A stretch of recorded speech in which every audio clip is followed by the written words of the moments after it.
Welcome to Relational Conversations, the podcast where we talk about relationships and communication and all the ways those are intertwined. And I'm your host, Michael Porcelli, and I'm here with my good friend, Robbie. Welcome, Robbie. Hello. Thank you. Good to be back. Yes, it's good to have you back. Robbie and I love talking with each other, and he's been a guest before. I'm sure he'll be a guest again in the future. And we love talking about these kinds of topics with each other, amongst many. And Robbie has his own podcast called the Sane and Miraculous. Did I get that right? That's right. Exactly. And I recently heard a podcast that Robbie recorded. I can't remember what you entitled it, but the topic was similar to the topic we're going to cover today. More or less kind of the same topic. Authenticity. Pretty close. Yeah. Mine was called post-authenticity with a hyphen. Right. Yeah. And this is a topic I think you and I have explored together for years. So your thoughts were definitely part of my, the pool that I drew from for that podcast episode. So it makes sense now for me to come on here and discuss it with you. Awesome. Yeah. So part of this has been, I want to frame our conversation as a kind of like almost like a chronology or a recap of the evolving relationship that I've had with authenticity, and that I think actually is not unique to me. Mm-hmm. There's common features of these different stages, right? And I want to start way kind of at the beginning, because authenticity it's one of these buzzwords that appears in mental health areas. It appears in relationships or couples coaching, how to have fulfilling relationships. It also even appears in the business world, like authenticity. You want to be an authentic leader. You want to bring your whole self to work. So it's, at least in recent times, it's been kind of a hyped up thing for a while now. Right. Well, and it comes from, I think it comes from existentialist philosophy in the mid 20th century, or kind of early 20th century, right? I think those are the people that first got really interested in this idea. I don't know Heidegger that well, but I think Heidegger was interested in this. And anyway, I'm not going to try and make up that I have a deep philosophical background, but I think that's where it came from. And then, and then it seems like with the millennial generation, the millennials got very interested in it. That for whatever reason, it moved from being like initially like a niche philosophical thing, and then into, even 20 years ago, kind of like a niche psychological idea, or not in terms of the world of psychology. People were interested in it and talking about it. Right. But then in the last 20 years, as the millennials have kind of, blossomed out into like the dominant generation of the culture, it's become, and also with social media, and one example of the dominance is the fact that almost every ad that you get now on YouTube or on any social media or anything is a fake unboxing, or it's a fake product review by a fake influencer, right? Like you get so many of these ads where it's like, hey, so I'm checking out this product today, as if it's just some random person, but it's like, no, that is a hired actor doing an ad, but the character they're playing is an authentic person having an authentic reaction. Anyway, we're getting a little off track there, but just to say that it's now just kind of central to the culture and everybody's. Yeah. So we're going to talk about kind of how it plays out for you personally as an individual, right? Like, we're not going to talk about how to fake like you're authentic in order to be a better influencer, even though that is sort of out there. Right. That's just us pointing out to the fact that, like, this idea that authenticity sells in a way. Yeah. Whereas like sometimes these concepts become sort of like, hey, it's almost like a substitute for good or virtue or something, when it's maybe a virtue. It's just not everything. And that's part of the story here is to realizing the limits of it, but we're getting ahead of ourselves. So at the beginning, I think people think, I'm authentic. Like, what was that thing? How can I be anything other than who I am? And if me being me is what authenticity means, right, then there's really nothing to do here, right? Right. I'm wondering, even before we go into the stages, like, we're going to talk about a developmental model here. I just kind of want to talk about what is a developmental model a little bit and what characterizes a developmental model. So a developmental model is, different from types or something or states or, other kinds of Mhm. thing where you might be that there's one kind of person that's this kind of authenticity and one kind of person that's that, right? You know that it's a developmental model when there are multiple kind of modes and the modes have a Mhm. sequence and that you never go backwards. So that you never, if once you've gotten to a certain mode, everybody that has had that mode has previously had some set of the modes and has never had some other set of the modes. That's what a developmental model looks like. So Yeah. if you've been at stage 1 and now you're at stage 2, everybody at stage 2 has been at stage 1 and nobody at stage 2 has been at stage 3. Right. So anyway, that's just me nerding out about developmental models. I think it's worth kind of characterizing what that is. So that's what we're going to talk about. We're definitely using that kind of construct as a framework, as a structure in the background here. And the other thing I want to say about the developmental models in general is like what happens between them is something like a transitional phase or a moment where kind of like what was working before doesn't totally work as well as it used to. And you might even feel a little bit like confused, even though you previously felt clear about something. And then, right, some kind of like novelty starts to emerge, like new insights, a new self awareness. And then you start building up a new thing, which is the next stage that's kind of coming. And it feels kind of exciting. It feels kind of exhilarating. It almost sort of feels like, oh, now I get it. Previously, I didn't get it, but now I get it. Right. And it's kind of like that's what the feeling of what it's like to go through one of these transitions. So if you've ever had that kind of experience in your life, you've probably, I don't want to say necessarily guaranteed every time you've had that experience, it's a sign of a developmental model. But if you have gone through a developmental transition, it does feel like that. Right. Often, yeah, it feels like, yeah, exactly. Like, oh, now I get it. Right. And it's interesting because there's a naive version of that. Right. And now we're getting too deep into integral theory. Right. But there's a naive version of that, which is like, well, I used to be dumb. Right. And now I'm smart. I used to be asleep and now I'm awake. Okay, well, but now I'm done. Like that stupid previous version of me was an idiot, but now I got it right. Like, and I think it's funny.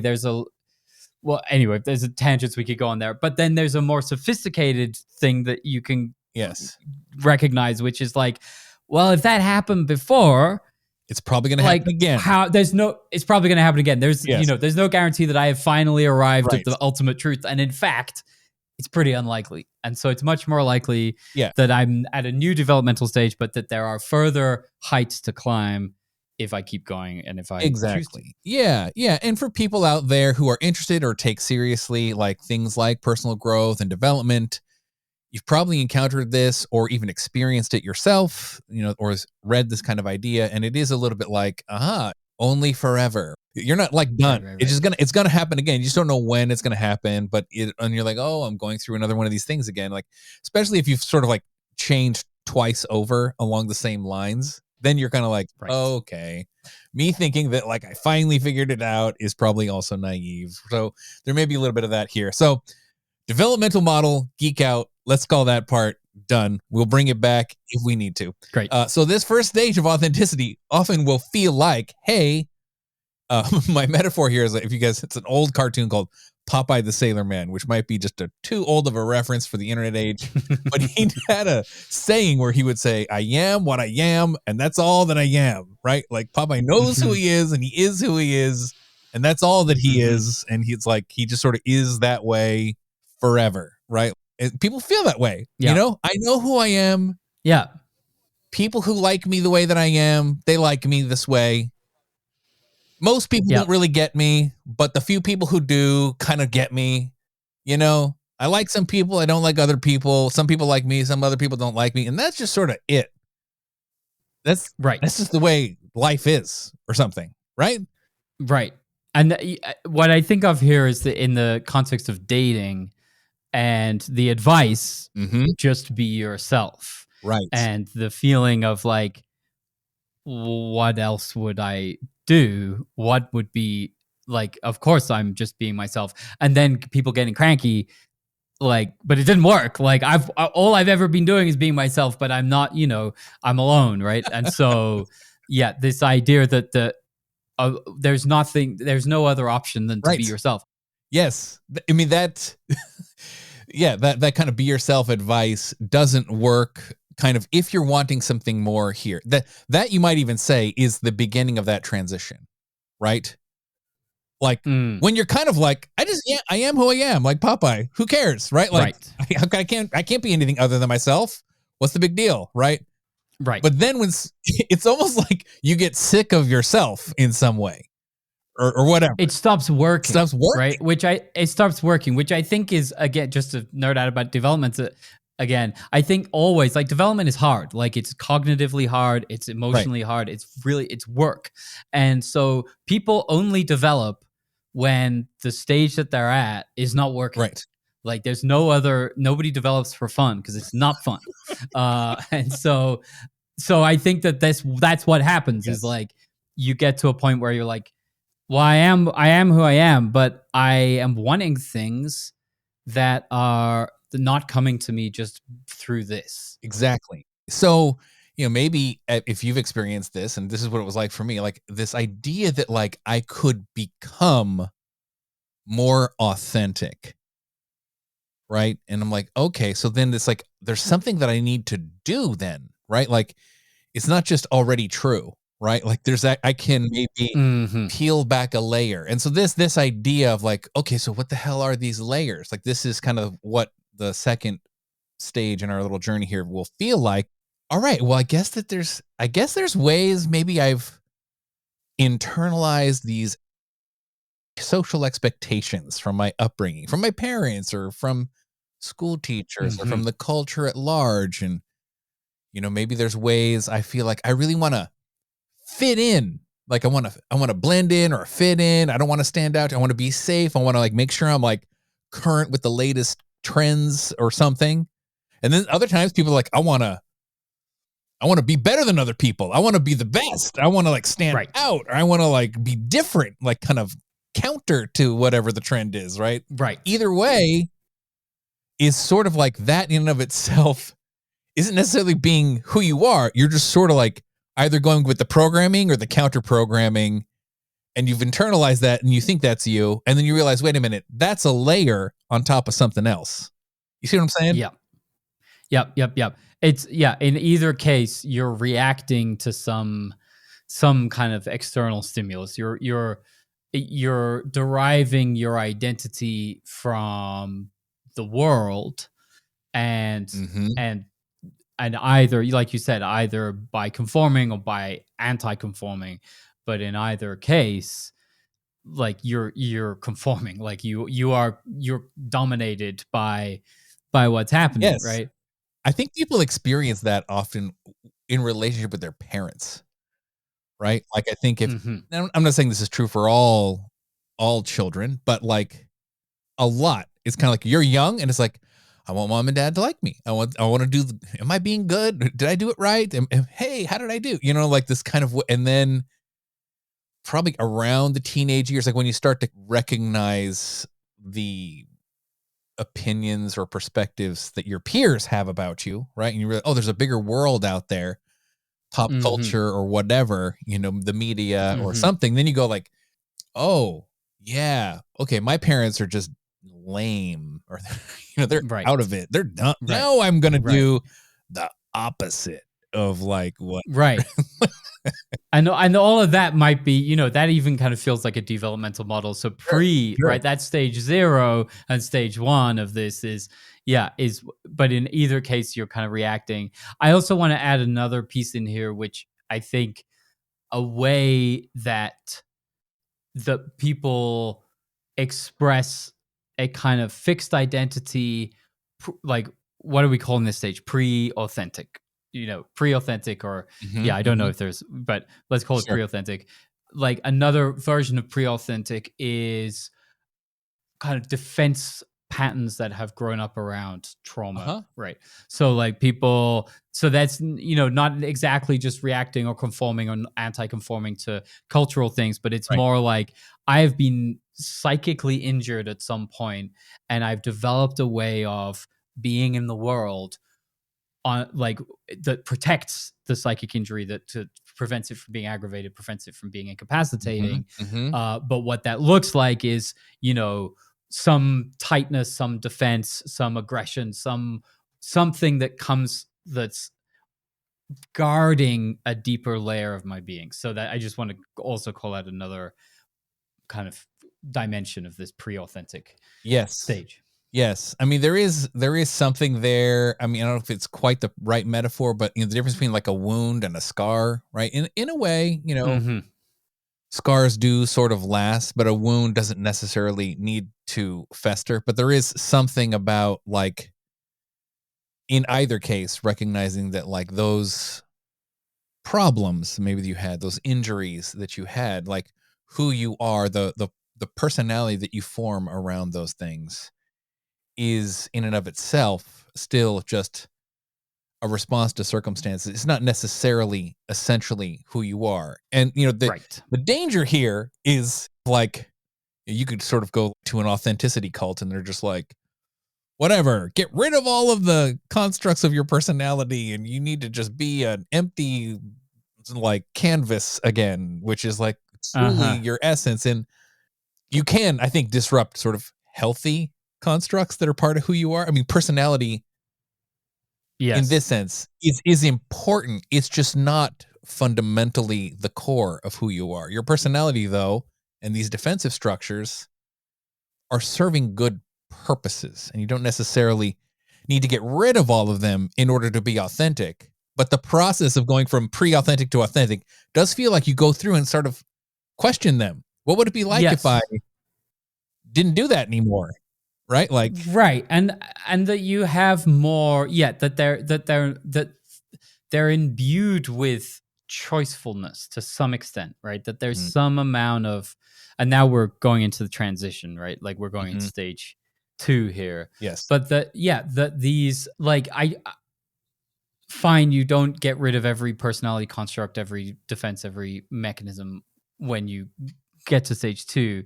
Right. But you become more aware of them and you become more able to put them down in a moment and or to recognize that they're there, or to choose, do I want to react in this way? Like, at least some awareness, right? It's not just a completely, that's just who I am. Right. Like, of course I got angry because he did something that made me angry, right? Like, but to, right. like that's the kind of and then, anyway. Yeah, totally. So my metaphor here, and you kind of brought up a metaphor like this in your pod, is the buried gemstone, right? It's like there's this thing that's, you can't really fully see it, but it's beautiful and it's precious, but it's buried. And you just need to uncover it and polish it up, and then all the world will see your authentic self, right? And the idea of this metaphor is that like it's already there. Yes. And it's already solid and it's already fixed. And you're just, the job is to just uncover. And I would say like my experience being in this phase 2, stage 2 was like that, right? It did really feel like, oh, here's a little crusty something that I could sort of like chip away and like, or polish off or dust it off and be like, yeah, I don't have to be this way, right? In whether it's like, I don't have to be, trying to fit in, right? Or trying to go counter programming like we talked about. It's sort of like, I actually can, fascinating. Like, what's the real unique? And, then you start asking questions like, oh yeah, like what really would I want to do in a circumstance like this? Like in a way that feels more choiceful, like these kind of funny personal growth words, right? Like more agency, right? Like, I don't know. Maybe you tell me a little bit what stage 2 was like for you, because it does feel really like I am becoming more of who I really am. That's what it feels like. Right. to me. Right. And the work to be done. And you know, when it's, you said yourself, whenever you set up this 3-stage model, right? Yeah. And then everybody's like, well, I want to do stage 3. And so let's jump over stage 2, or like stage 2 is dumb or whatever. And it's like, but it's really valuable. It's super valuable work that we do at stage 2. And I think that the work that we do at stage 2 is identify the ways we've been lying in, you know, in overt, but also in kind of subtle, and much more often in kind of subtle ways, where we've just been subtly hiding, misrepresenting, presenting some version of ourselves that we think is the one that should be presented. So it's identifying those ways, coming into contact with what's underneath that, and then practicing revealing it to people that we're in relationship with, right? So it's a revealing, and so that's where your metaphor, it's like you're lifting up the, you know, the dirt and the dust, and you're revealing the true thing that's already there. And, you know, and sometimes it's beautiful and sometimes it's ugly, but your job at stage 2 is just to reveal and to become free of the compulsion to hide or to misrepresent. So to me, that's the quality of stage 2 is and like you said, there's something there, real solid, pre-existing to be revealed, which is your authentic self, right? This is why this is the authenticity stage, because that's your authentic self, is this one that that you're revealing. And that when you reveal that, and you know what's true for me about that stage is it freed up an enormous amount of energy.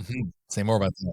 Like that I was suddenly like that I was working really hard, didn't even know it, to conform, to fit in, and to anti-conform. I mean, I was always kind of an anti-conformer, but like that, all of that was a huge amount of energy, and it was exhausting, and it was also like, leading to, you know, relationships not working the way I wanted, to just feeling kind of bad. Like I just, and so when I started to realize, oh, I don't have to pretend to feel differently than I feel, then it freed up energy that I was using with all that pretending. And it also kind of, it dismantled a whole bunch of anxiety.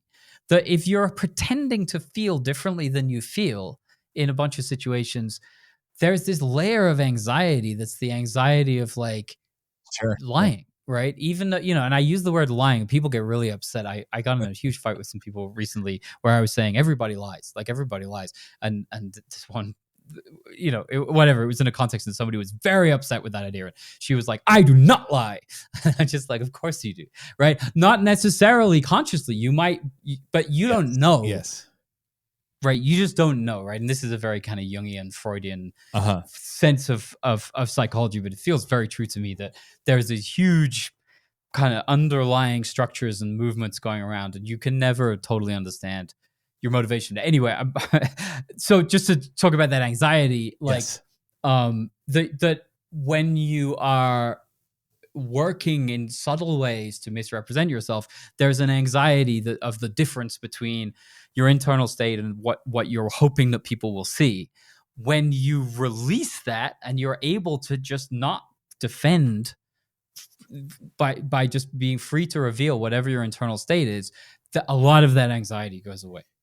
And so that is very liberating, and and I think that is some of the gifts that come from stage 2.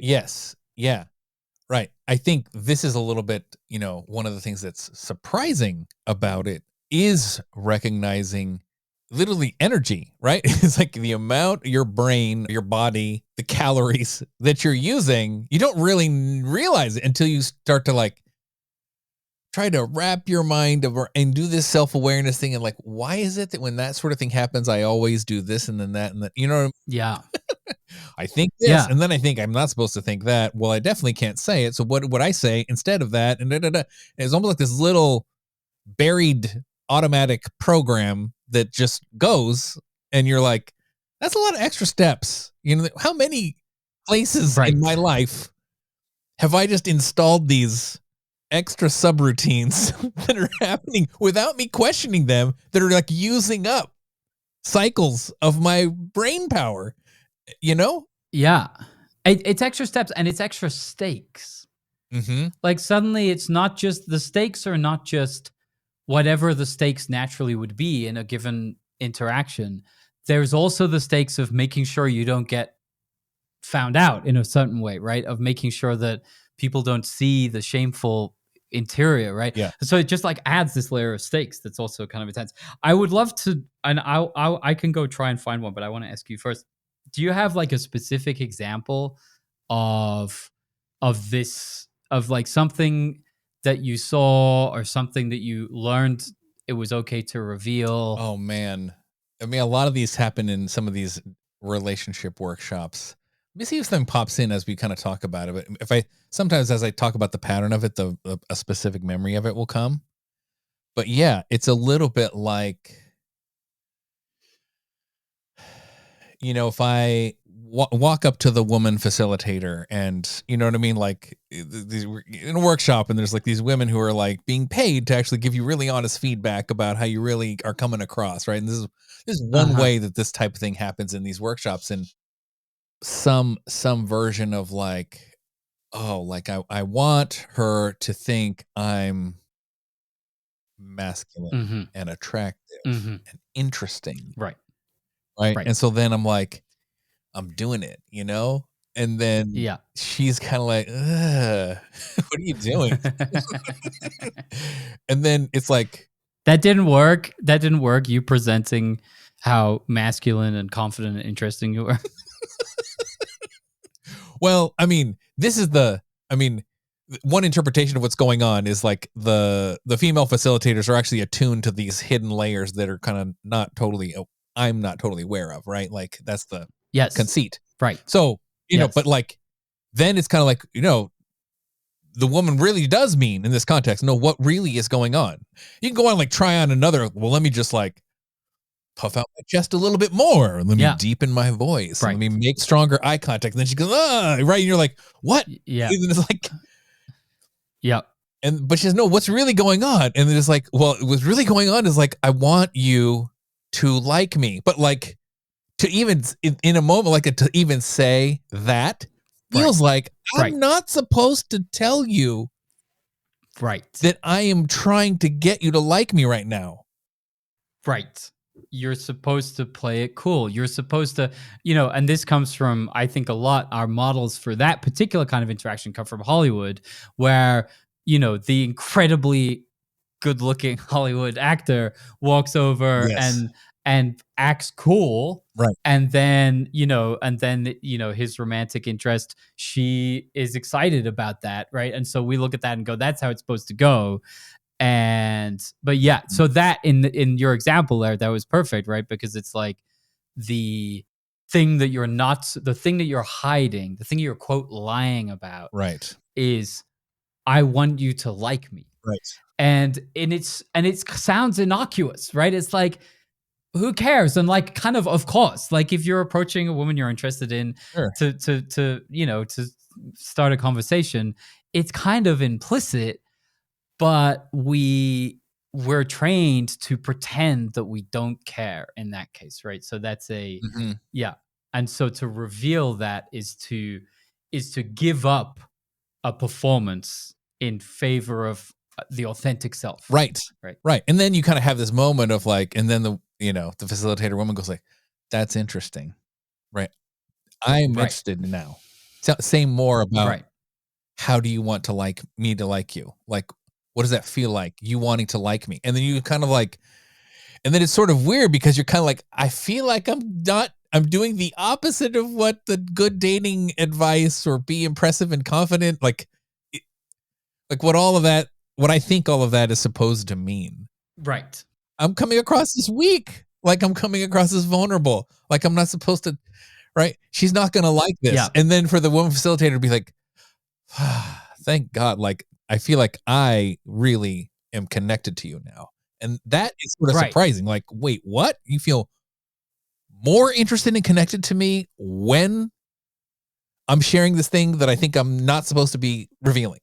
That's right. That's where it kind of like starts to the record scratch just scrambles your brain a little bit, right? Right. And I think there's something, right. We got, we'd kind of talked about some of the benefits of authenticity already, but another one I think is that it creates, like you did when you were kind of role playing the female facilitator, the response you did was you went, right.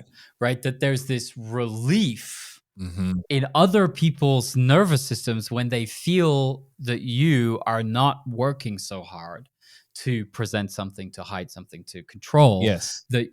And so that there's this, so not only is it release energy for you, but it actually is relieving for other people, that there's a way that our nervous systems kind of can feel, even if it's not conscious, right? In the story you're telling, like those facilitators are very well trained to actually be aware of those responses, but everybody is having those responses to some extent. And so there is a kind of an ease that comes from being around someone that's not doing so much of that stuff.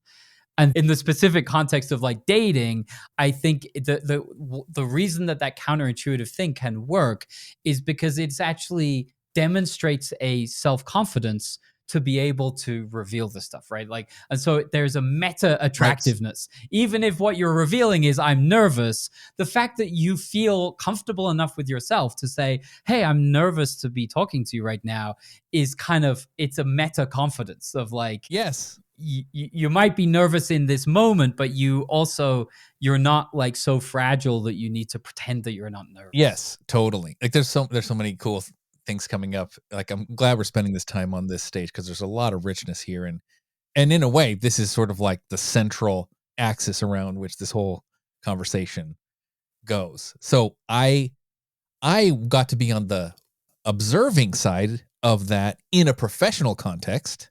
You and I are, maybe people out there don't know, engineering trained professionals, and in engineering school, like there was this idea that you're supposed to be smart and you're supposed to have the answers. You know what I mean? Like this kind of the appearance of being a good engineer, right? Like there's almost this kind of competitiveness in engineering school. And I remember my earliest internship at Hewlett Packard, I was on this team. And, I was like, okay, cool. It's like a bunch of engineers, like we have a real product, right? I'm working on a team that builds an actual thing in the real world. Like, this is so cool. It was like one of my earliest experiences working in the industry. And it was a printer, right? You were working on printers? It was on a printer. Yeah. And yeah, a physical printer. If anyone remembers those. Back in the day. So this guy who was on the team, kind of closer to my age than a lot of the older engineers. And, we ended up becoming friends. I really like this guy, but, this was one of the moments where I was like, became very interested in him. Cause like kind of going around and blah, blah, blah, what about this? And what about this problem? And the manager and all the, the whole team's looking at it, and he just goes, I don't think I know the answer to that. Let me get back. Let me go figure it out. And it was a weird moment because I was like, what? Wait, what? It's okay to say that you don't know the answer. Like I couldn't imagine saying that in his role. I would have had to make up some bullshit about kind of pretending like I knew what I was talking about and then go on my own, figure it out, and then come back like I'm really smart and have the answer. You know what I mean? Like, and it was just for him to just say it. I was just like, but what was weird was like, immediately I was like, I trust that guy. I like that guy. Right. And there's so many, I mean, that's true. Like we're podcasting here, and in podcaster culture, there's this thing. I actually had this recently. I was on someone else's podcast and he asked me a question that I didn't have an answer for. It was a kind of philosophical question that I didn't have a worked out answer for. And I started out by saying, here's my answer. Here's what I think. And then at some point I had to stop and kind of go, what's more true is I actually haven't thought about this as much and don't know. But that's kind of a taboo, like, and I think that that's a failing in podcasting culture at this stage in the medium is everybody is supposed to be able to speak usefully and thoughtfully about every possible topic, and that there's no, you're not supposed to say I don't know.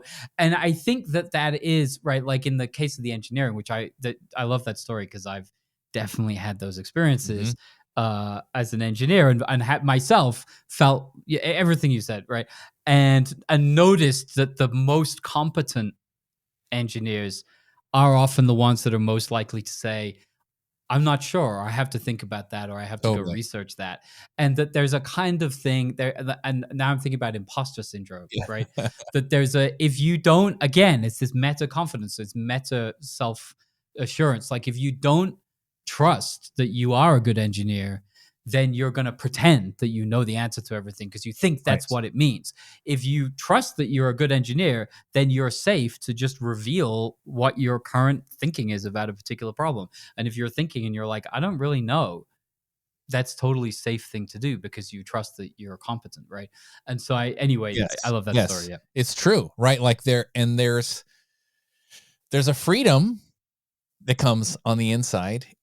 I would say people's first experiences, maybe it often feels this way. Sometimes it does feel vulnerable or precarious, right? Like, is this actually going to be okay if I do this thing, but I had enough experiences of like seeing other people do it and feeling impressed, right? There's almost this kind of like, wow, that person is brave. They're bold. They're courageous. And then maybe even the thought of like, I've thought that, but I've never said it out loud. Or I don't know if I could. Could I? Right. Like maybe I could, but like, man, if that was me and somebody asked me that just right then, I probably would have said some bullshit. Right. There's an experience that I had when I was first getting into this work and hanging around people that had much more practice in this of going, wait, you can say that? Yeah. Like someone would say something and you'd be like, wait, you can just say like, you know what? I'm not having a good time in this conversation right now or something, whatever it is, right? Like something like that. It's like, whoa, or like, can we change the subject? This is boring to me. Like, that's an example that was a thought that I would have 100 times, but I just thought you're not supposed to say that. You're just supposed to, kind of nod and grin and hope that you get what you want, right? Yeah, totally. I think people find places where they can do this, and maybe that's actually fairly common. Sometimes I wonder if like this is the role of like, back when, the Catholic Church predominated European culture, if the confessional, like is that sort of like, you keep up appearances with a whole bunch of other people, but just for your own sanity, right? You have to have places where you kind of like, this is the shit I wouldn't say out loud in public, but I can say it. And like now, maybe today, that happens in the context of therapy, which is a little bit why this therapeutic, and authenticity kind of literature have such a strong overlap. And it feels liberating, right? Like when you're doing it, it's kind of like, oh, wow, right? Like this, or it feels like whether it's actually lying to, it's like maybe some people's definition of lying is like it's intentionally lying, but like, the way it feels like to me, sometimes like, oh, this is the way I've been lying to myself. It's almost like you can more successfully trick others or fool others or whatever, get others or control others' perception of you if you've kind of like bought into your own bullshit, like you're high in your own supply. Right. You know what I mean? Right. So so I think even, I hesitate to say this is another kind of developmental aspect, but of that first stage, I think there's like a part of it where, for a particular piece, you are unaware that you're being inauthentic. And then there's a stage where you're aware. And so that moment where, I think it's almost more complicated than that, or subtler than that, because that moment where someone says something and I go, wait, you can just say that? It's not like I really knew that I was having that experience before. It's more like at the same time, I understand, oh, I recognize the experience they're describing Right. in themselves of saying like, hey, I'm kind of checked out. Like, can we change the subject or whatever it is? Like for some reason, that's my example. Yes. No, I'm having a great time here. It's nothing to do with this conversation, but I think that's just like, but someone saying like, oh, I'm kind of checked out. Like, can we change the subject or whatever? When they say it, I recognize, oh, I know the experience they're describing. I've definitely had it. I might even be having it right now, but I didn't know. Mhm. I didn't. It's not just that I didn't know you were allowed to say it. It wasn't, and this is where the subconscious comes Sure. in, right? This is what Sure. Jung would call the subconscious. These things that are not, they're kind of hanging out on the edge of your awareness, Mhm. and it takes some intervention or some shift to actually recognize them. Yeah. Right. Yeah.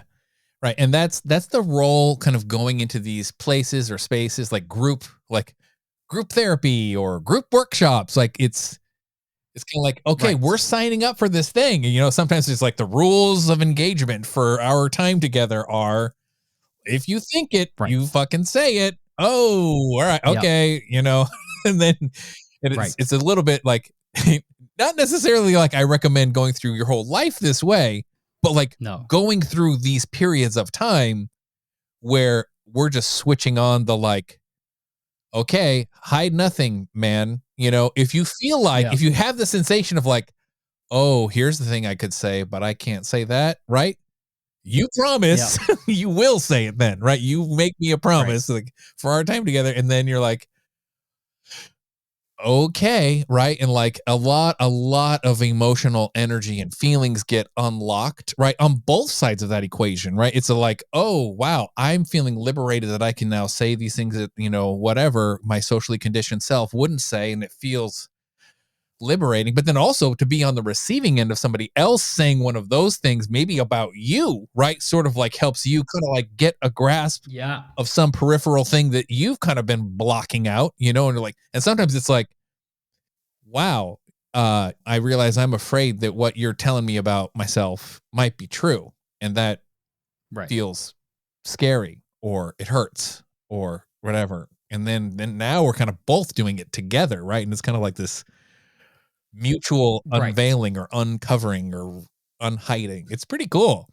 And then the other thing that happens is kind of the example I was giving of like somebody else reveals something about themselves and you realize something about yourself, even if they're not talking about you, but you just go, oh, yes, I recognize that, but I didn't have words for it before. I think that's something that happens a lot. Something that we haven't, and maybe this is kind of useful to start to move into the transition. Yeah. One of the things that the downsides of this authenticity stage is that that people's feelings get hurt a lot, right? Like that, like you start, one of the things that happens when you stop presenting and you stop hiding and you stop kind of managing your other people's perception of you, and is that you start hurting people's feelings because you start saying things that that are painful for people in different ways. Like, you don't necessarily stay friends with these people from the workshop.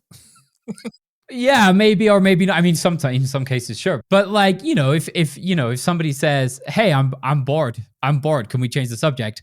That's kind of painful. And maybe that's, and depending on what the subject is, maybe that's like, "Oh, well, that's useful feedback. Okay, cool. All right.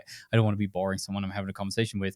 But maybe you were talking about something deeply personal and important to you, and that reaction is oof, is like, and then you're kind of like, yes, well, screw you. There's just like, there are reasons why we where we hit those parts of ourselves in the first place. And when you start to take off the layers, it's not all roses and having a good time and like. Yeah. Okay. We're building up to the transition. There's a couple things I want to hit as we go this direction. Like, I think one of the things that happens is you feel liberated in the workshop space, let's say the group therapy space, and you're like, I can really say this now. And it feels like, and people are responding positively. You know what I mean? It's like, cool. Like there's almost this feeling of like, here's my gem. Here's my beautiful interior. I thought it was something that I needed to be ashamed of. And now I'm out and here I am. And people are like, oh, cool, how courageous and how brave and how attractive and how interesting. And that's true to an extent, but then you maybe even create this belief, cool, that's it, right? I show off my little gem and everyone's going to love it. But that's not true. Right. It's not true. People get to not like, if you were pretending to be somebody else to get people to like you, you were probably in a lot of really phony relationships. But like once you do the uncovering part, right?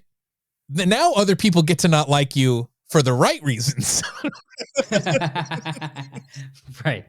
Right. Well, and because those, in the workshop where you're training this stuff, there's a little bit of artificiality where everybody's primed to be really enthusiastic. And also because it's not your wife or your family member or your friend, it's some random person in a workshop. So you don't care that much, whatever they say.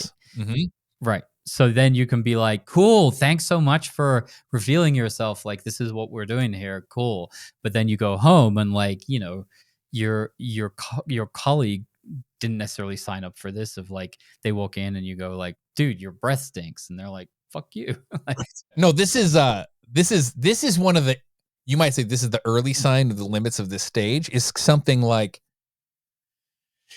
I've thought about, can we fix this or correct this to some degree? I think it just limits to how much in a way, when you're in this phase, being in a community of practice around people who want to do this thing like a lot is probably pretty good for you, because you're like, oh, the layers, your layers, my layers, we're just shedding layers, we're peeling, we're unhiding, great, right? Like go to your authentic relating community and your authentic relating practice groups, or whatever they are. Cool.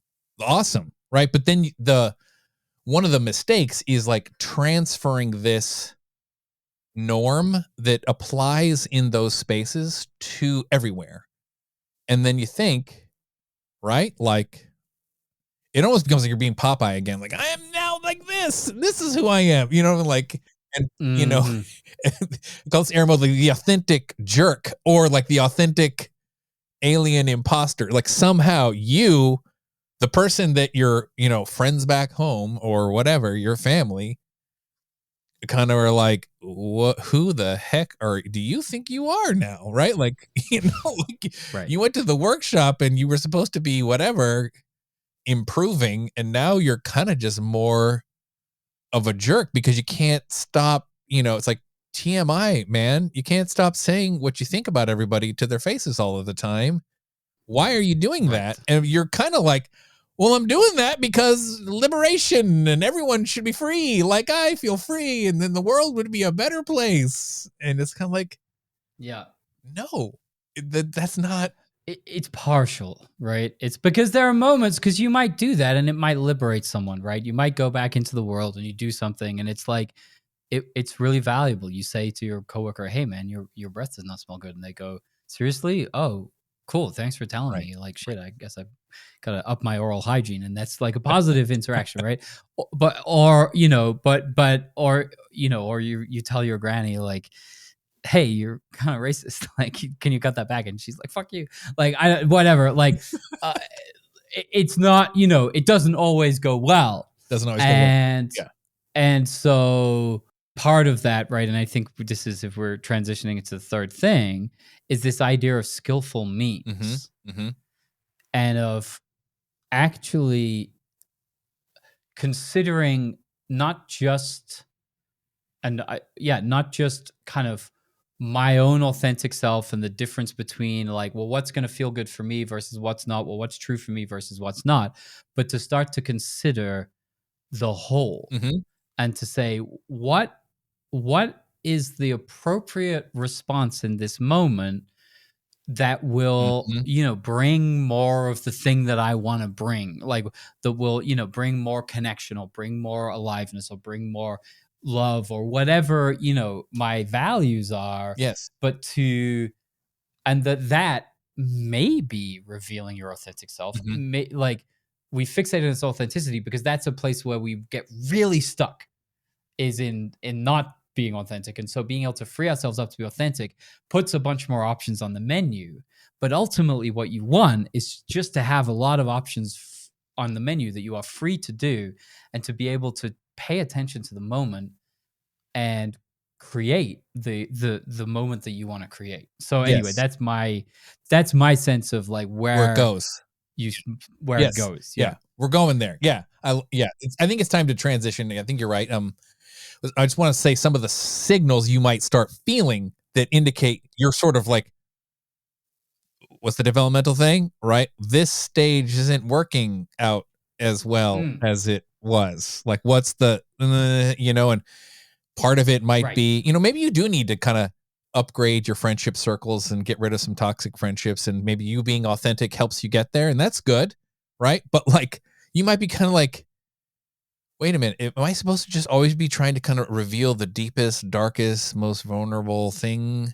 Right. Or is it only a real connection if like I'm revealing a deep, dark secret of mine and now you're revealing a deep, dark secret of yours? And then we kind of go like, that's what real friendship is. Like, are we just Right. bonding over our past traumas? Is that, you start to kind of like wonder, like, why Yeah. is it that we're only feeling most connected when we're being the most, I don't know, dark or edgy or something? You know what I mean? Like, Yeah. or jerky or like poking at each other. Like, why are we saying that it definitely stimulates strong feelings, but are we starting to just equate these kind of spiky up down feelings Yeah. with that's real connection? That's real intimacy. It feels like what about just kind of talking about movies or what? You know what I'm saying? I feel connected when Right. I'm talking about whatever less intense Right. things, right? It's like it becomes like a narrower. Ironically, the whole point is to expand the options, but Yes. then you start to feel like you're more kind of constrained by the norms of this authenticity vibe to a limited number of options, which is ironic. There's a really kind of wild phenomena which is very common in people training authenticity, just kind of practicing this stuff where and you'll see this. I saw it recently. I think we both saw it on well, I won't say where, but somewhere somebody talking Right. about this. But this is a very common thing where people will say, I can't relate with regular people anymore. Like I Right. can't connect with regular people anymore because it's just too painful. I can feel the ways that they're full of shit. They react badly when I'm honest. And so like I can only relate with my like other people that have gone through this whole workshop and stuff like that.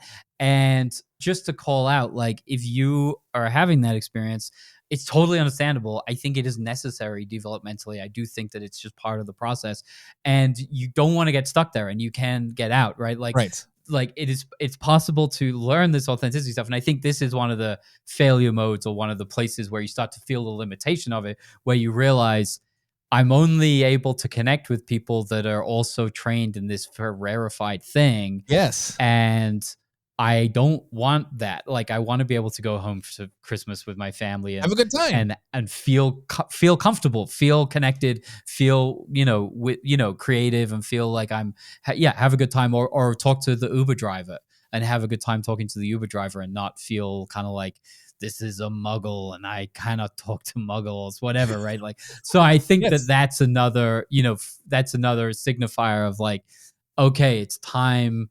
When you feel that, it's time to start to figure out what else. Totally. Yeah. I mean, it makes perfect sense. And like the wrong move at that moment, and I think I've made this wrong move to some degree, which is to just do more of that authenticity thing.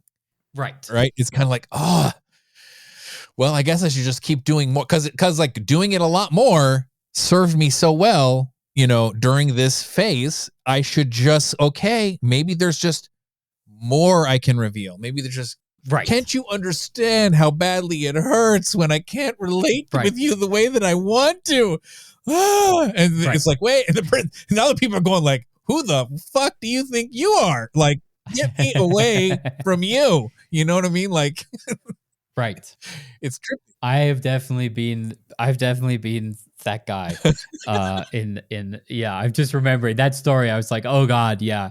I remember a time where I just was desperately trying to get more and more authentic and was exactly that. It was not working. It was just freaking people out because they hadn't They hadn't up signed up for it. Yeah. And they hadn't signed up for it, and they maybe weren't, prepared or whatever. So yes. Yeah. So that instinct of just doubling down, doing more, and then what people do is they go, well, I just need to surround myself. I just need to be in workshops all the time. I need to create a community. Yeah. I need to build a Get house some land. that is populated by these people. Exactly. Get some land. Right. Exactly. Where only people that have, have a certain amount of training are allowed to be there so that I can feel comfortable. Yep. Right. And like that, it's fragile, right? Like it's a kind of fragility that starts to emerge. Yeah. Yep. And I think that this is good, like to move to the next one. But like this idea that part of the transition from the first part, the like I'm already authentic, to like no, I can learn how to become more authentic, is recognizing that like there's something that you're doing, right? Authenticity is sort of it's manifesting in what you're doing and in what you are saying, right? Like it's not just so like, okay, cool. Well, and I have a wider palette of things I can do and say. And if the goal of that was to sort of unblock the availability of all the musical instruments or all the colors you could paint with, then you're kind of like, this is pretty cool. I have a pretty wide range of things that I can use now. Right. Right. And no longer it feels like, and maybe you even start wondering, this was part of me, for me as a more kind of brainy or cognitive type. Like I actually started wondering, what does that word mean, authenticity, anyway? Like, does it just mean revealing more things, like becoming like more detailed? Like there's a sensation in my left rib, and what's this, and no, it's like, it's just more information. It's like at some point it's like, no, it's not just more. Okay, well maybe it's that thing. That other aspect of authenticity where it's like, it's your voice tone and your body language and your words, and it's like you're congruent and you're having an impact with what like that's kind of part of it, but or is it just like more like integrity, right? Like I do what I say that I will do. So people feel like I am authentic because I behave consistently with my espoused values and claims, right? Like, okay. Or maybe it's like, we talk about owning your experience, where it's like, you speak from your experience in a way where you're, it's inarguable. You're letting people know, this is my opinion, right? This is my perception. This is my interpretation. Like, okay, so you're owning more. And in a way, these are all sort of aspects of things you can do that will have you feel more like yourself, feel more authentic, and have people kind of experience you as more of an authentic person. But like the reason why I'm pointing out these different senses of the word is partly because it kind of starts to lose its usefulness as an organizing principle once you get to this point. Like once you're kind of moving into stage 3, it's not like you don't care about authenticity. It's just like, this is just not the central concern I have anymore. It's content free. Right? It's like you can't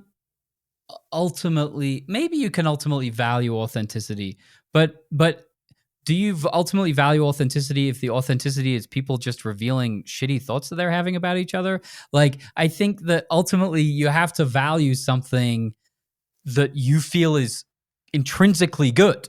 And then authenticity becomes a tool in service of the thing that you value, which is intrinsically good. And I think that there is I'm just kind of exploring something here, but like not having to pretend. I think that is intrinsically good, right? So I think that to a certain extent, there's a thing you value that leads you into the authenticity stage 2.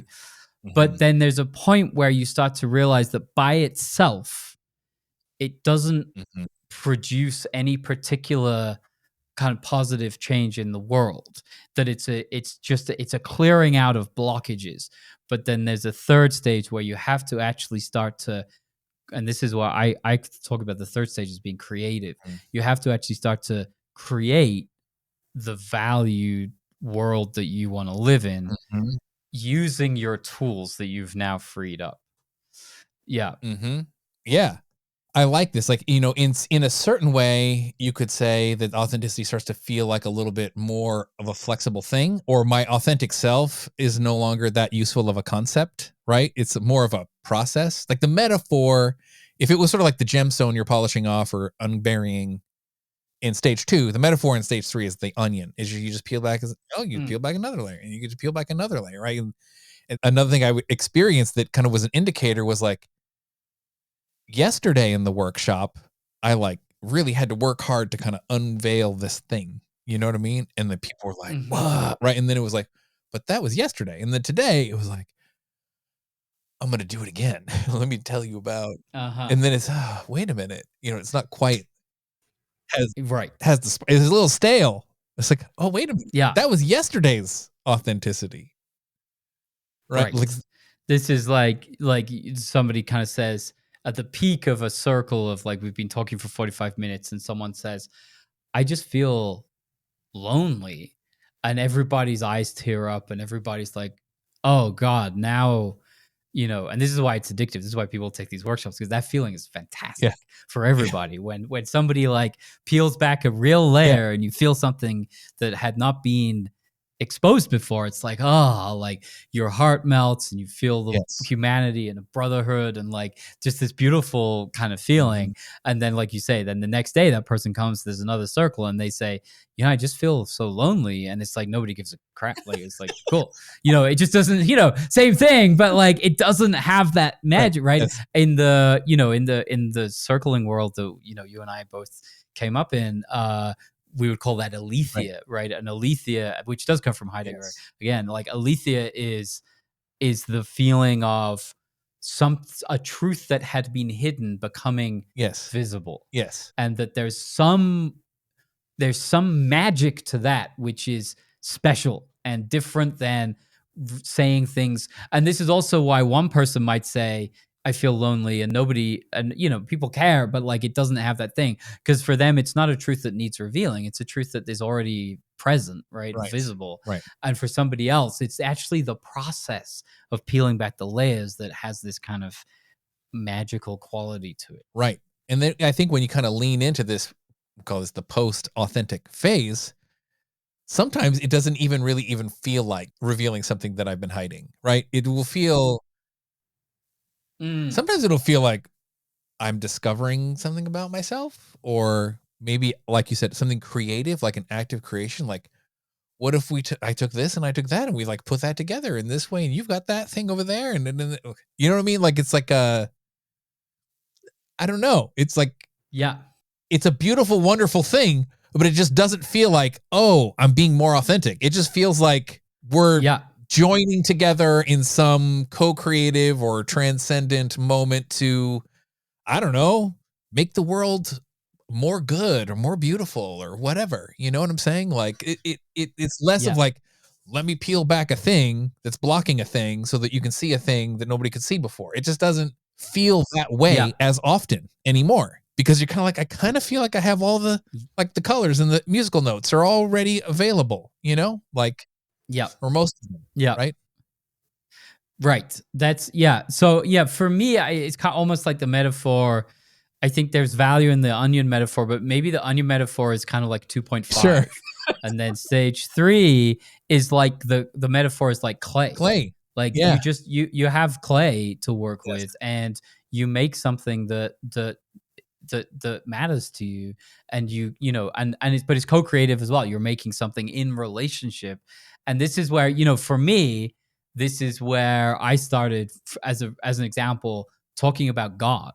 Like, I hadn't been able to talk about God until this stage, but I got to this stage and I could start talking about God, right? And be able to say, like, or as an example, like, this is a random intervention that I learned from Carl Buchheit as an NLP teacher, that I'll sometimes use when I'm working one-on-one with someone and we're working with some like super tender, difficult experience that they had as a child, and to say, like, on behalf of humanity, I'm sorry that happened to you, right? like, and that can be a beautiful intervention, and can be like, in the right moment, and you can't just do it rote. But like, I do not, from the stage 2 level of like owning my experience and just revealing what's Right. true about my authentic self, I don't have the authority to apologize to you on behalf of humanity. But like from the creative stage, when I say that, there's a rush of energy and connection and love, and this beautiful thing happens that's like, yeah, you can't, like, it frees up options that are otherwise not available. Yes. I love it. Yeah. Whether it's clay or the onion. I mean, there's an emptiness thing here, which is a Buddhist idea, like the no self concept, or the emptiness of essence concept, where it's like, sometimes I logic myself into this, where I'm like, okay, Robbie, if you were to take you, and then you were to subtract all the genetic relationships you have with your ancestry, and then you were to subtract all the relationships you had with everybody all the way since, before you were born into being born, and all the conditioning, then who would you be? And people, wait, my belief is like, there's nothing left there. This is different. I have a difference. We're getting into theology here. Yeah. I don't know. I think that there is a soul. Sure. I think that there is something, but we don't need to get into that. But You're not quite do Buddhist think, like I am in this way. no, I'm not. This is where I fall out with Buddhism, is in the emptiness of the self. But I might be wrong. Sure. Well, that's how I get into this empty thing. It's a little bit like if you peeled back all the layers of the onion, there just wouldn't be anything there anymore. Right. It's kind of gone. There's no onion. There's no onion. Right. I do think there is, these things that remain, like that are kind of like my conditioning or my past or my genetics or whatever, are still there. Right. It's just I'm no longer attached to them. Like everything becomes, you can say there's more spontaneity, there's more creativity, there's more fluidity. Like in a way, it's like you take this authenticity thing in that second stage, and you start to realize that is itself the authentic self is a kind of fiction, right? It's a construct. Like the gem buried under the whatever, the buried treasure metaphor is a construct, right? And you're kind of like, okay, right? Like, so you kind of end up being like, okay, I could wear this outfit today. I could take over for this purpose, right? But like, I do think whatever it is that you're doing at that stage, it might sort of feel like it kind of devolves into relativistic chaos, right? Like, I mean, maybe there's a weird thing that happened when postmodernism became a thing and authenticity became like, wait a minute, we've lost our sense of tradition and rules and like virtue. What do we grab onto? And then, the existentialists come like, authenticity, grab onto that, right? Like, at least you can be true to yourself, right? Like, right. And it's like, so here's where I have a difference, and where I think the emptiness thing, it doesn't quite fit for me. I think even at stage 3, there are things which you could do which would be inauthentic. And so it's not, I think for me, and again, I might be wrong. Maybe it's cool for us to diverge on this one, but I think we're still talking about different ways people experience the third stage. Right. But, and so, because for me, I just still imagine like that it's kind of like you're still building on the authenticity of the second stage. What you've done is you've freed yourself up to not be constrained by kind of requirements of from the first stage, right? And so now you're freed, and you have all these different palettes and all these different colors, but there are still things that you could do that would ring false. There are still things you could do that would not feel true, would not feel resonant. Like, in the story with the the NLP intervention, to say, on behalf of humanity, I apologize. Like, what if I were to say, well, Archangel Gabriel is whispering in my ear telling me that you're good, right? Like, if I'm not having that experience, that's still, that's creative, and maybe that would be like a helpful thing for someone to hear. It's weird that I'm getting into the religious stuff here, but in whatever. a certain religious context, that might actually be a very powerful thing to say, right? God told for me somebody to say this to God you. told me to say this to you. But if you don't have the experience that's what's happening. Right. If when you say it, it doesn't have that crackle of aletheia, right? Then, and I think that's interesting that like aletheia, one way that we get aletheia, so that, we talked about this briefly, but now I want to say it a little more, like in that moment where you reveal something for the first time, or you reveal something that's been hidden to yourself and to other people, and there's this thing that happens, this magic. Yeah. People get tears in their eyes, their hearts swell up, they get chills. Mm-hmm. There's literally like a physiological thing that happens. People feel loved, they feel connected, right? This aletheia thing that happens. Yes. And one way of thinking about this, one way that can happen is through a revealing of a hidden aspect of the self. And that's the authenticity stage, where you're practicing revealing and uncovering those parts. But it's also possible to to say things which are imbued with aletheia, which are not things that were previously hidden, but things that are being created, or things that are being revealed for the first time. Yes. But that is still a constraint. You can't just say anything, right, and be in this third stage, right? That's where I'm kind of talking about. It doesn't feel completely empty to me, like in this postmodern relativist, like, well, whatever you do, you're just free to just say whatever you think is going to be most useful. It's like there's still a constraint. Yeah. It's just the constraint is not about you anymore. It's about everything. Yes. Yeah. Yeah. Yeah. Well, one thing I will agree about with you here is that like it's not like anything goes. Yeah. Although I would say anything is possible.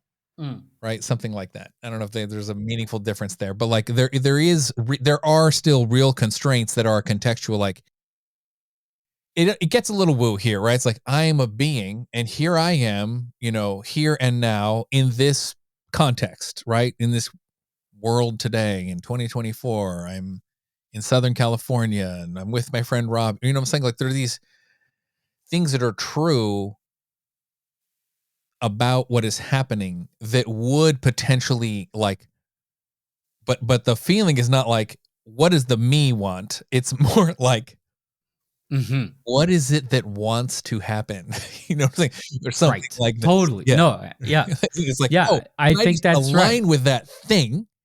And in sometimes it just feels like, like a thing is flowing through me. It just feels like the thing that is meant to be. Mm-hmm. And like when I'm really in it, it's a little bit like my life doesn't really even belong to me. I belong to the world, right? Like I belong to you. And, my reason for being here is actually beyond my ability to fully understand, like why me, why this lifetime, why this personality, why this genetic makeup, why any of it is not like there isn't a reason. There is. And like I can perceive it partially, but never completely. But it isn't actually the point for me to like fully comprehend it and then somehow agentically choose the next thing that's supposed to happen. It's actually at a certain point, I'm like, oh, my agency itself, this idea that I even am choosing, like, Ken Wilber talks about choiceless awareness. Right. There is a place where it's kind of like, something like choosing the next thing to say or do is happening. But at this level, I don't totally feel in control of it. Yes. Yeah. And we, we're veering in the territory of a conversation about free will, which we're going to veer back away from, because that would be a sticky rabbit hole. But no, I love that. And, the thing that I was going to say, or I was resonating with the idea of what wants to happen. Yes. Right. As opposed to what I want, or but what is it here in this field, in this moment, what wants to happen. But I want to add another thing. And this is where I think the soul comes back in. And maybe it's not fair to say, like, if you strip away all of the genetic and all of the environmental and all of the historical forces that came to you, would this still be here? I don't know. But what I want to say is, yes, what wants to happen in this moment, but not like each person in the moment there is a different expression of that. Yes. It's not like if you didn't say it, someone else could say it and it would work just the same. Right. No, like it's like it's unique and specific to you,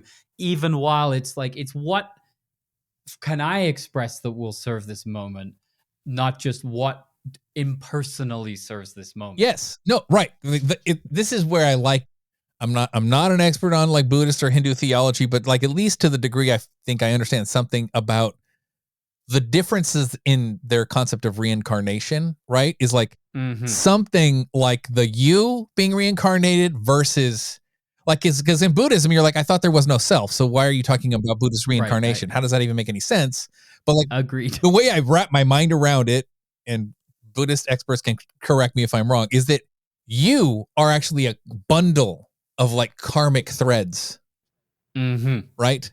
That's sort of flowing through time and space, right? So like what can come through the bundle of karmic threads that is you is unique to you. But like, it's specific. If you unbundled the threads, this is just like a gene or like a condition or an intergenerational fucking pattern or the culture or the system or the society. Gotcha. You know what I'm saying? Like, you see what I mean? I do. Yeah. And it's really kind of aligning with your bundle. Like my bundle's a unique bundle, but just like, what does that bundle like gonna do here is sort of like, it's just gonna, I could just more beautifully let it happen in a way at this post authenticity stage. So in a way, you're kind of like, you're sort of recovering a version of it, which is sort of like, there is still something that is inauthentic at stage 3, even though we're still kind of post-authentic. We're calling stage 3 post-authentic, right? But like, maybe we're just, it's harder to kind of put into definitive words, but it is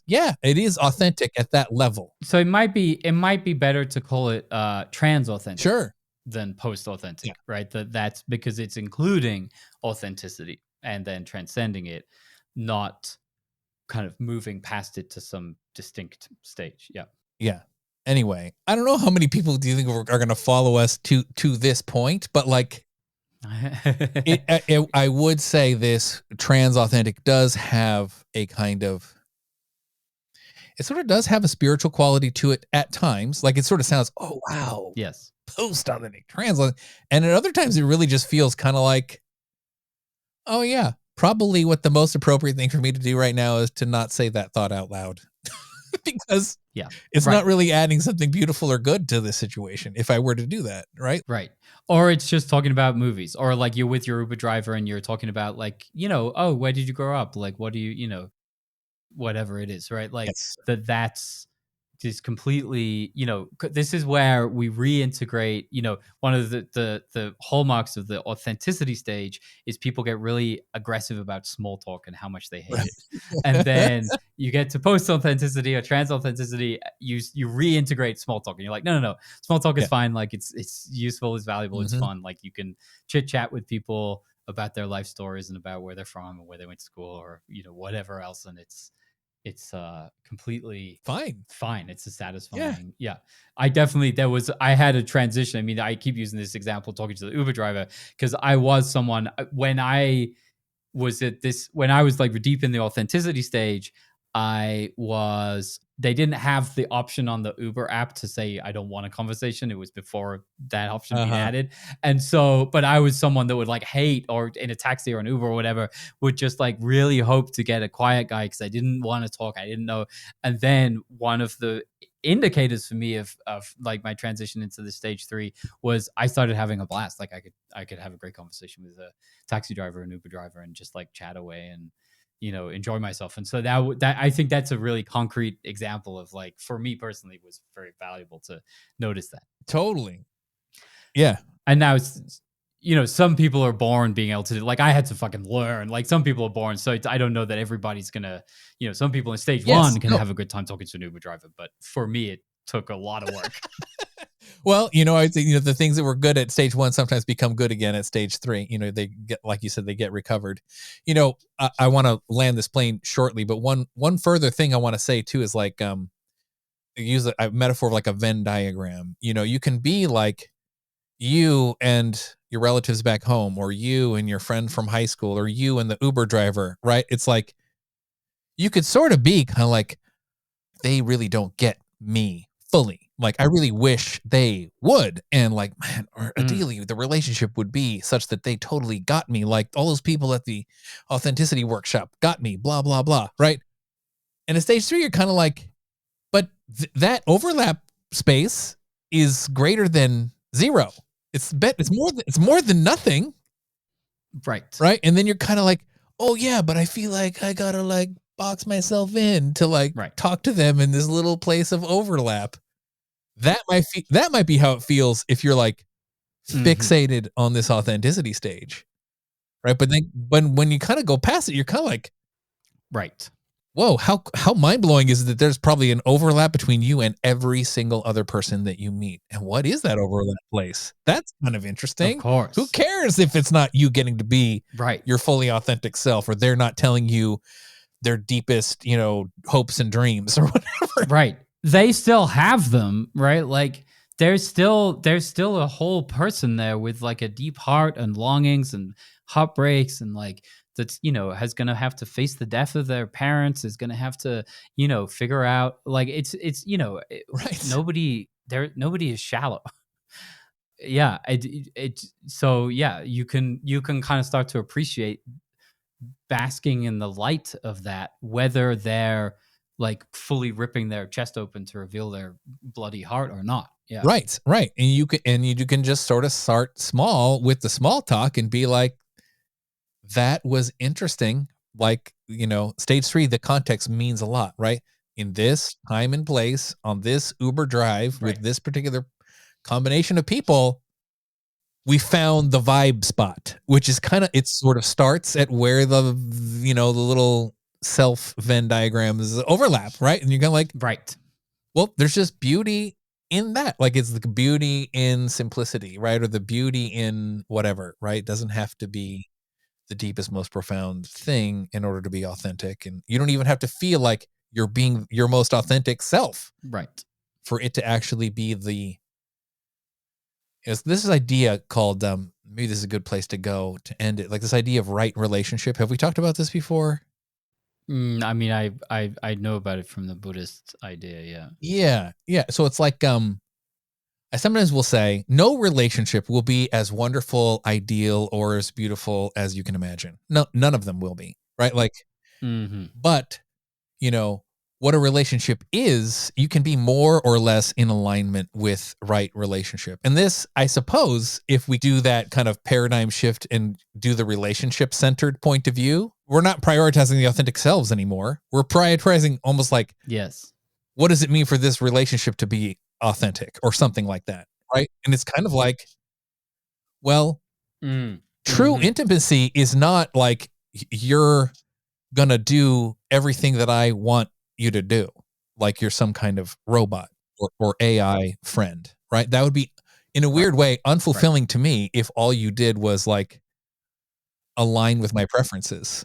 I actually want some unpredictability and some friction and difference. And that's partly what makes it real, right? For the relationship to be real kind of means like you allow it to sort of have a life of its own. There's almost like a nexus agency that exists in the overlap. If you think of the relationship itself as a third entity, it has its own logic. And in a way, it's not like right relationship is like, putting a stamp on it or pinning the butterfly and saying, that's a butterfly. It's sort of just like letting the butterfly do what it's going to do, right? Well, in a way, like, it's like you and me letting our relationship. It doesn't mean we don't fight. It doesn't mean we don't say what we want. It doesn't mean we don't reveal what's true for ourselves, right? But like when you're in the relationship centered point of view, that's just part of the story. Authenticity is an ingredient, but not the complete purpose of a relationship. Or for a relationship to be healthy and fulfilling is just kind of, it's a life of its own. Anyway, I want to hear your thoughts on this and maybe we kind of wrap. Yeah. The thing that's here for me is just to call out there's a little bit of a trap, which is the pre-trans fallacy thing where like, and I talked about this in my solo podcast about this, but I want to say it here because here we are. And a danger is that you hear about this stage 3 thing and you go, cool, that's what I'm going to do.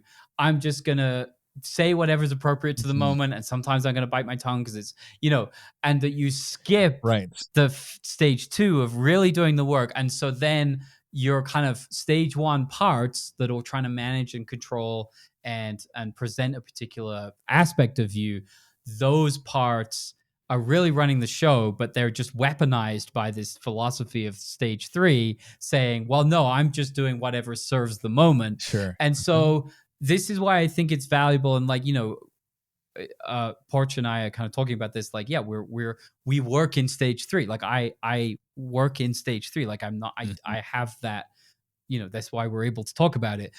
But you never get to say, I'm done with stage 2. Like you have to keep coming back. You have to keep checking yourself. Yes. You have to keep looking for like places where you're hiding out, places where you're still full of shit and still trying to control and manage. Yes. It's not like what happens is you get to the end of stage 2 because you are now perfectly authentic. And now it's time to move into stage 3. You get to stage 3 because you start to hit the limits of a purely authentic approach. Right. And so then you start to include these other kind of dimensions, but you still have to keep working stage 2. So I just want to, and I think you still have to keep working stage 1. Right. Right. And that's like the small talk. And that's like the, that's like talking about movies or whatever. Like it's all in there. Yeah. So stage 3 is trend. It's a, what do they call it? A holarchy. I lost the word. We were just talking about losing words. It's a holarchy. So the stage 1 is enveloped by stage 2, is enveloped by stage 3, but they build on each other. And the whole stage 3 is made out of stage 2 and stage 1. Right. Yes. Awesome. Well, Robbie, yet again, a beautiful, fun, enjoyable riff with you. I love talking about this kind of stuff. I love fusing together relationships, authenticity, and these developmental models that you and I love so much. And my hope is that people come away from this conversation getting a better sense of maybe where they are. Because, it's like there's 2 crucial transition points you might be on your journey hearing this. And one might be kind of like, I thought I was already authentic just the way that I was, not really realizing there's a lot of layers to peel back and discovery of ways you're kind of like lying to yourself. Or you're kind of like, I feel scared, like I can only hang out with people in the authenticity workshop space and community, and like, then you're hitting the limits of stage 2. So if you're in either one of those transition phases, well, welcome to your next stage. You can keep going, right? Like, anyway, I suppose that's the invitation that is intrinsic or implicit in our conversation today. Can I add another possibility there? Please. Please, yes. That somebody might be hitting the limits of stage 3 and starting to eyeball whatever stage 4 is. Whatever that might be. If you feel that that's you, I would love to hear from you. I would be very curious to hear what people are encountering in the further reaches of that. I'm not sure I want to hear from those people. Okay. Well, maybe you can get in touch with me. All right, folks. Thank you very much. And thanks for tuning in. And Robbie's got one more thing to say. Yeah. So the podcast, you can find it on any podcast player, the Sane and Miraculous. And it's also, you can find it on Substack at podoflions.substack.com. Mm-hmm. I hope Porch will put a link in there in the description of this episode. So I would love to hear. You can get in touch with me from on that Substack. So I'd love to hear from folks if they have thoughts. Yep. I love Robbie's stuff. Please go check it out. And thank you. Until next time. All right. Thank you. Later, folks. Relational Conversations is the official podcast of Meta Relating, an innovative approach to communicating effectively about your relationships, whether personal or professional. If you've enjoyed this episode, please rate, review, and subscribe wherever you get your podcasts. And check out our resources, training courses, and events at metarelating.com. This podcast was produced and edited by me, Michael Porcelli, founder of Meta Relating. Thank you for listening, and stay connected for more.